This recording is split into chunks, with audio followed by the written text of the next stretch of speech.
Point 4 for today is safety and side effects. You know, that thing fitness influencers pretend to care about before shooting up more steroids than Bane.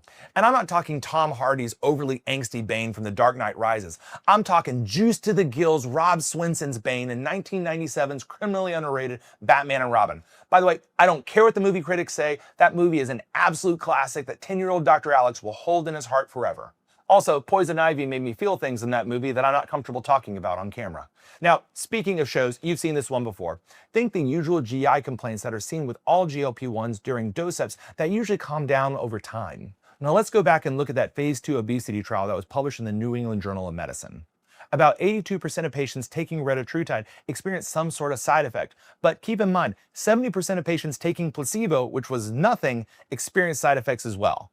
And serious side effects only occurred in 4% of patients. As you can guess, most of these side effects were GI in nature, with nausea affecting 27% of patients, diarrhea in 13%, vomiting in 10%, constipation in 9%, and decreased appetite in 18%, which I thought was the point, but hey, what do I know? And most of these side effects were dose-related and typically occurred when doses were raised too quickly. Patients also saw a bump in heart rate, which was dose-dependent and peaked at 24 weeks and then drifted down thereafter. Don't worry, your Apple Watch will survive. But what about adverse events of special interest? The things that we actually care about.